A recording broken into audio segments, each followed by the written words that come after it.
Hey guys, thanks so much for coming back to my channel. So this is going to be very different today. We're going to do a reading that's just channeled messages, future predictions. I'm going to ask Spirit if there is a specific or particular message that they want to share for anybody who will be watching that is going to be personalized for them. So let's go ahead and get into this. For those who don't know, I am Psychic Bella Love from psychicbellalove.com. I am a medium, an empath, a spiritualist. I connect with my spirit guides and spirit directly. I am able to do crossover readings. I have all the psychic abilities and I don't need tools. I use tarot cards, sometimes just to pull in the energy or to have a visual aid for the channel, but I actually don't truly need it. So I am going to do a reading without the cards, and it is going to be world predictions because, I've spent so much time just being a reader for you guys, direct reader, where I was working on psychic lines and things like that. So when you're just talking directly to people, it is a very different thing than it is doing all of these general readings on the world or whatnot. And so I had gotten away from doing that. And this last year I was doing a lot of past life readings. I was doing past life, present life, and future life readings, which was explaining, what you're going through in this life and then what you'll be in the next life. And so because of that, being so tapped into future energy, I started getting more back into doing more general readings and more of the world predictions and things like that. So I've been picking up a lot. Number one, knowing that Joe Biden was going to win the election. Tracy and I both knew that, by the way, you guys. It's just, and we had this conversation, and I verified this on her channel too. Spirit didn't want us telling people who was going to win because they didn't want people not voting and then the outcome being that Trump would win by default because people were just like, oh, every psychic said Joe Biden's going to win, so I don't got to vote. So we decided not to, make it really obvious that what we knew. But yes, we knew Joe Biden was going to win. I am predicting Kamala Harris will be president as well. She will be our first female president. I also have been getting crazy dreams, and I've gotten the same dream like 20 times now, that Kamala will be known as a very good president. Somebody who really made a lot of changes, somebody who really led our country to new places that are good places, that have helped achieve peace in certain areas and all of that kind of stuff, created a lot of justice reform programs and things like that. And I always keep hearing the same thing with that, is that she will go down as one of the best leaders that we've ever had, as well as, of course, it took a black woman to fix everything that white men messed up for so long, right? So that is definitely a prediction. Spirit isn't giving me a time frame on that. But obviously that would be happening within the next, 4 to 8 years, 12 years, something like that. We still got to get through this presidency, and Joe Biden is not going to die in the middle of this presidency, guys. Do not worry about that. And don't be so like, oh my God, Kamala, and this and that. Her and Joe both learned a lot over their careers, and they both understand the mistakes that they've made, and they both are very determined to make up for things that they did in the past. So that is good. Now, the next thing that I'm always getting to, and this is a farther out prediction, like 100 years. So, sorry, nobody's ever gonna, maybe like my great grandkids will come back and be like, Grandma was right. But I keep getting that the way that everybody purported and imagined that America was going to be when we had this great, immigration wave in the 1800s and everything, where everybody thought it was the land of promised gold and it was going to be this paradise and everything.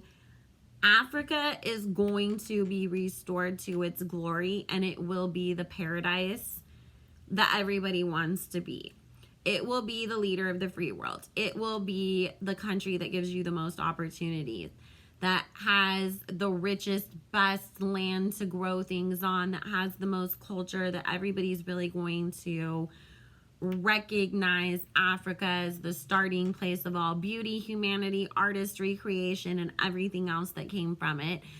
And it is about karma and about things swinging back and that pendulum coming back around. And at that point in time too, you guys, this world will be run by women mostly. So we have been in masculine energy for so long, and it is time for a return to that balance of the feminine, fixing things, growing things, creating, birthing new stuff. And so that is going to be the way that the pendulum swings. Kamala is one of those first signs of that happening, to where women are rising up and in power. And if you see 2020, yes, it was a shit year, but you know what? It was the year of black girl magic, really, when you think about it. Stacey Abrams, Maxine Walters, Kamala Harris, all these women rose up, won, made changes, helped accomplish things, and that was just us starting to see that, to open up our eyes and recognize the power, the magic of black women, and that is going to continue. So when we get to that point of Africa being this amazing, great place, we are all going to have a lot more respect for women of color at that point in time. They will be the celebrated ones, because Spirit keeps talking about over this next 100-year period that started as we started creeping towards 2020, and I believe it was more about 2016 that this started to pop off. We really have been building on to that feminine energy and that change of things and that pendulum swing. So it's if men have always been in charge, now it's going to be women. America was seen as this, now it's going to be Africa, because Africa has been so misaligned and mistreated for so long. Another thing that I do get is that we will have a World War III within the next few years. However, World War III is not going to be like World War I and World War II, where it is all these countries fighting one another. The only country that's really going to be fighting everybody is going to be China. And that's their karma, because they treat everybody like crap and they've started so much stuff with everybody. Africa is probably going to be at war with China. There's going to be other countries like Venezuela, Spain, all these other places that are going to join in as well. It's going to be a lot of naval fighting is what Spirit is showing me, which makes sense, because China always keeps going in other countries' territories and trying to fish there, and then they're also fishing their extinct and not extinct but endangered sea life and stuff that we're not supposed to be fishing. They'll come in our waters and kill our whales and don't care. And there's already been fighting where Portugal, I think it was, or Argentina, blew up a bunch of their ships for doing that and going into their territory. So it's gonna be a lot of countries fighting back against China. But what the majority of what we will end up calling World War III is going to be revolutions and civil wars within corrupt dictatorships. So we are going to see, and it's going to be a domino effect, right? Venezuela, they've been protesting. Well, now guess what? A revolution starts in their country. They oust their leader. There's a civil war, and then they take over and install a democracy. Well, then guess what? While they're doing that, Zimbabwe is hey, we're going to do the same damn thing because we've been fighting for the same stuff. And if they can do it, we can too. Well, now Iran is doing it because they saw Zimbabwe and Venezuela, and then North Korea joins.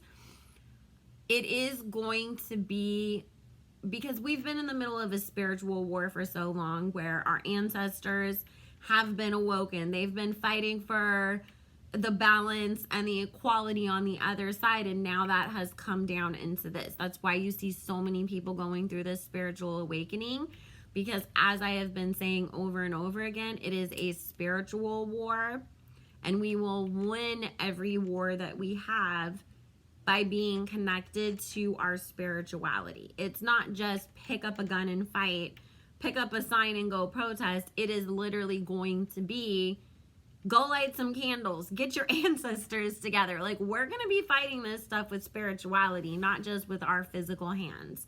But that is why we will actually be able to overcome things like racism, inequalities, dictatorships and things like that, because we alone as people have not made that change.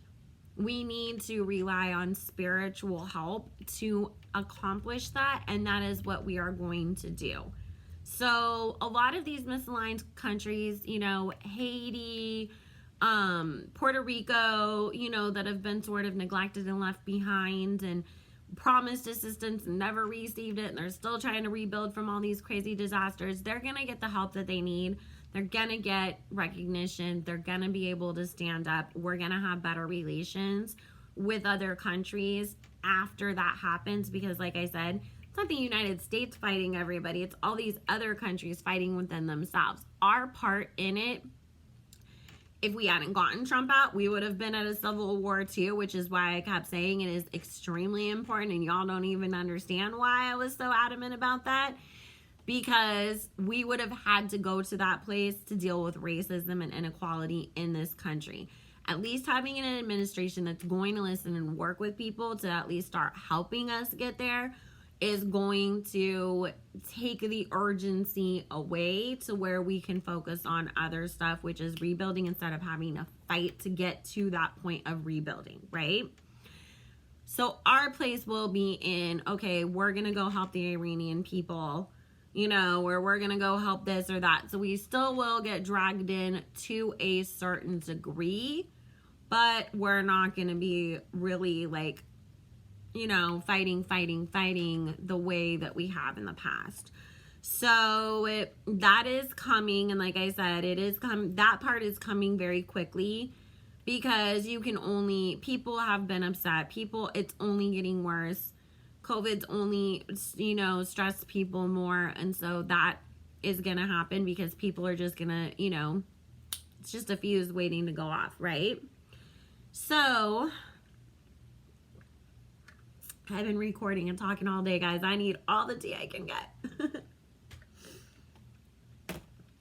The next prediction.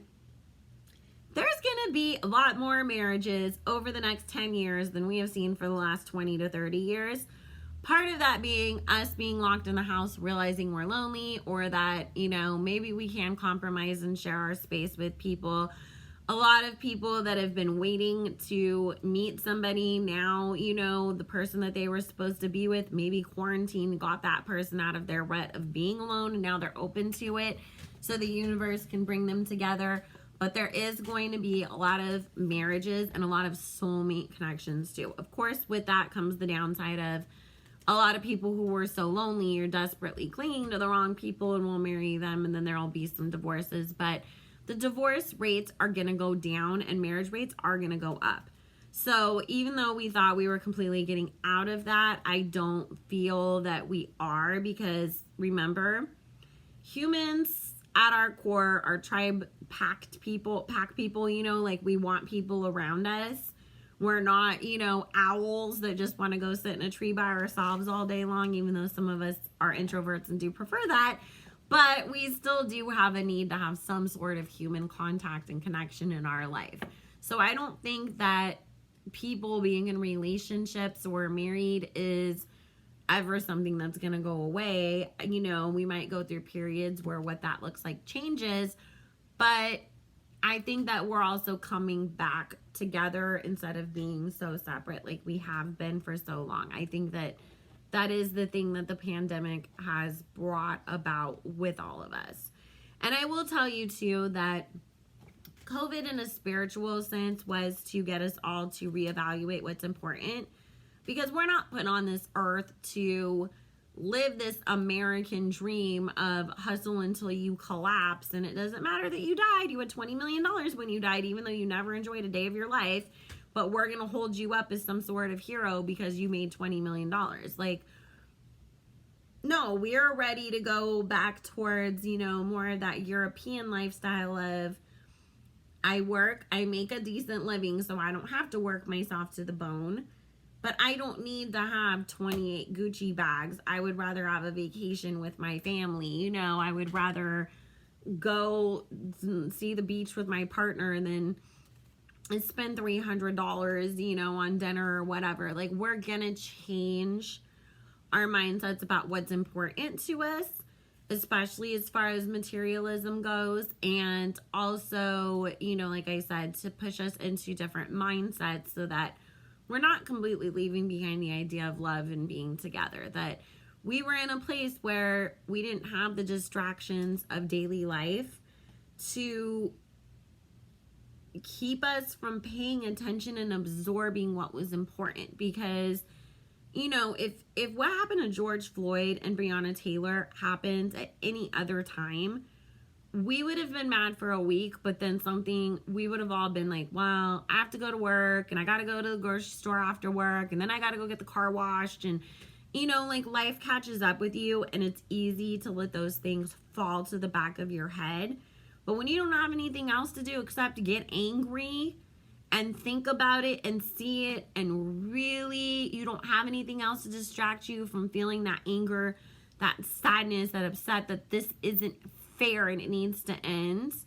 And that was what COVID and being in, you know, quarantine accomplished for us. And it also made more people available to be able to go out and protest and say, this isn't effing okay, stop killing people. So there was purposes in that. All of this stuff that has been coming up, you know, because 2020 has been the year of being exposed, but 2020 has also been the year about you have no choice but to watch these people be exposed, and you have to listen and pay attention this time. Because it was supposed to be the fall of the false idols that we've all been worshiping, the celebrity worship, to see they're just like us. Just because Megan Thee Stallion can rap and twerk and she's on Instagram with, you know, 20 million followers, it doesn't mean that she doesn't have problems in her life. It doesn't mean that she's going to do everything perfect. She's going to make mistakes, you know. Look at all the people that we found out were like, oh shit, I thought that person was cool, and they turned out to be a jackass, you know, or they're an RPist or something, you know. Like, we found out so much because we're not supposed to put these people on a pedestal anymore and think that they're better than us. Because sometimes we pay more attention to celebrities' lives than we do our own. And it's like, if we poured as much attention into our life as we did into a Beyonce fan page, where could we be, you know? So Spirit was trying to get us to recognize that and to stop worshiping and putting people on pedestals when they don't deserve it, and to put that energy back into us and what we can do for ourselves to make ourselves and our lives better, right? So there was that. That was also one of the purposes of Donald Trump being president, to expose things, to act as a magnet, to pull all these corrupt people towards him so that they can all go down together finally. Yeah, he did accomplish a few things that needed to be done, you know, whatever, and highlighted some stuff that needs to be worked on. But his spiritual purpose was all about putting him up front and center stage to collect all of his karma at once. And also to expose the things that we all needed to be aware of so that we could work on it. He's done his job, his purpose. Now he can move on. The cleanup crew, which is the Biden and Harris team, can come in and start cleaning up everything that he messed up. And Donald can go be on his merry way to, you know, the courtroom, because he's got a lot of legal shit that he's got to deal with as soon as he is out of here. So there's that, you know, but overall, guys, those are just some of the biggest predictions that I keep getting that I wanted to sit down and get on to a video for you guys to all see. I will have more coming up. I need to go work on these email readings and get dinner and things ready for my kids, so I am going to let you all go. I love you so very much, though. Make sure you like, comment, subscribe, do all of those things. We do have a giveaway going on for 500 subs. We'll have another one at 750. So make sure you are subscribed so you are eligible for that if you wanted to book your own personal private reading with me. All the information will be in the description box below. And make sure you follow me on Instagram as well. I will see you later.